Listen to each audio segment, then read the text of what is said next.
Alors que le monde musulman vécut son âge d'or édifié par une civilisation de plus de 7 siècles dans tous les domaines aussi bien socio-économiques, politiques, culturels et surtout scientifiques et artistiques ayant atteint son apogée, le monde occidental vivait dans le Moyen Âge.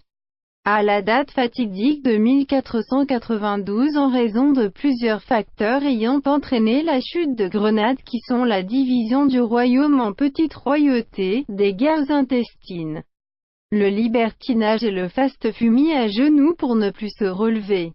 À ce moment-là, le monde occidental se réveille pour redorer son image et bâtir une civilisation après des génocides contre tous les musulmans avec la bénédiction des juifs et qui se poursuivent jusqu'à l'heure actuelle telle des croisades. Depuis cette date, le monde musulman a cessé de penser, de créer, et donc devenu improductif, ce qui nous pousse à dire que toute société qui n'est pas apte à s'émanciper, subit la tutelle en silence. Par ailleurs, les peuples ne peuvent être colonisés que s'ils sont colonisables.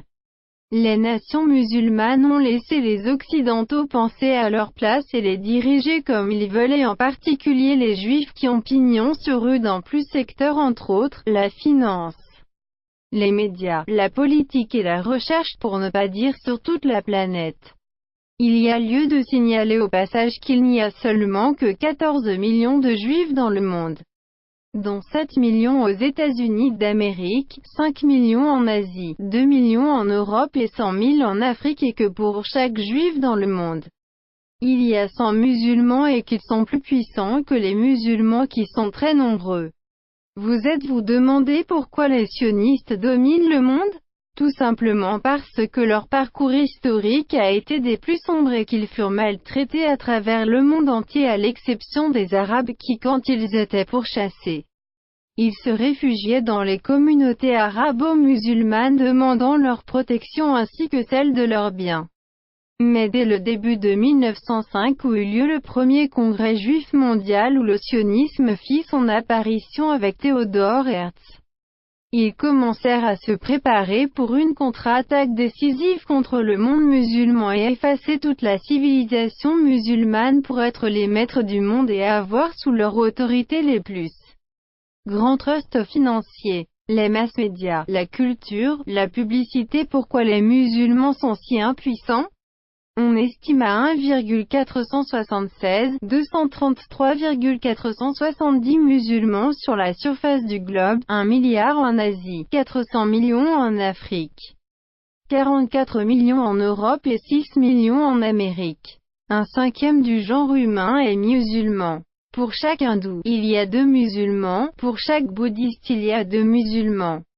Et pour chaque juif il y a 100 musulmans. Jamais on ne s'est demandé pourquoi les musulmans n'émergent plus? Voici pourquoi. Il y a 57 pays membres de l'Organisation de la Conférence islamique, OCI, et tous ont mis en place près de 500 universités, une université pour 3 millions de musulmans. Les États-Unis ont 5 758 universités, 1 pour 57 000 Américains. En 2004, Shanghai Jiaotong University a comparé les performances des universités dans le monde, et curieusement, pas une université d'un pays musulman ne se trouve dans le top 500.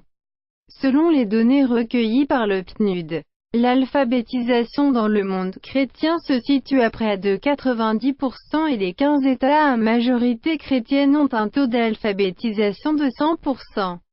Un État à majorité musulmane a en moyenne un taux d'alphabétisation d'environ 40% et il n'y a pas un seul État à majorité musulmane avec un taux d'alphabétisation de 100%.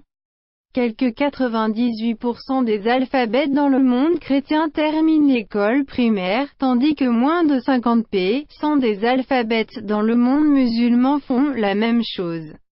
Environ 40% des lettrés dans le monde chrétien fréquentent l'université, soit plus de 2% des lettrés qui dans le monde musulman font la même chose. Quelles sont les raisons de cette impuissance face à l'Occident? Parce que nous ne savons pas produire et mettre en application un savoir musulman. Les pays à majorité musulmane ont 230 scientifiques par million de musulmans. Les États-Unis ont 4000 scientifiques par million et le Japon a 5000 par million d'habitants.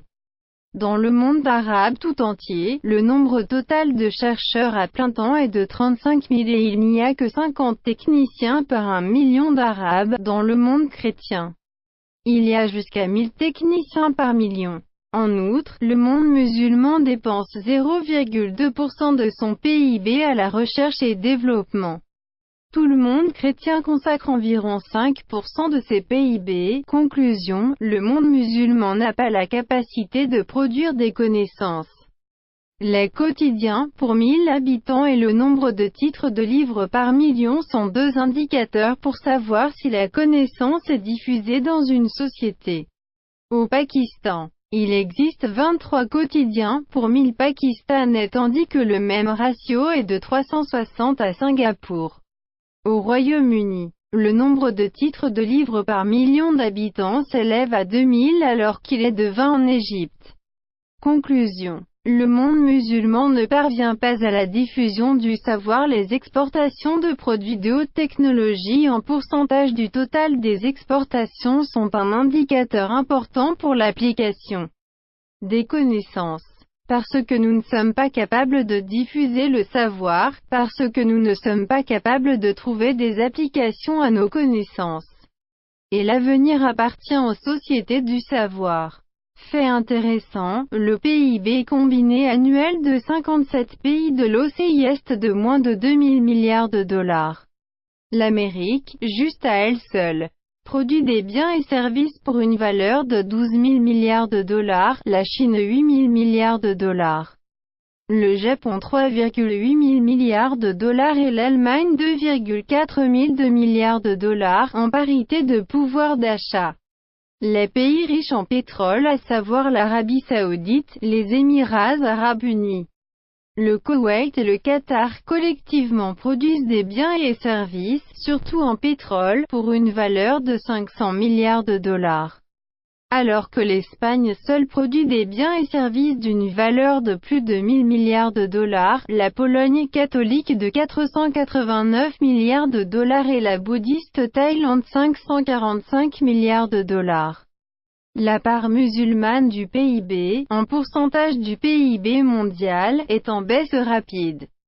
Quand est-ce que le monde musulman se réveillera-t-il de sa torpeur et de son long sommeil qui a trop duré pour reprendre sa place d'antan ?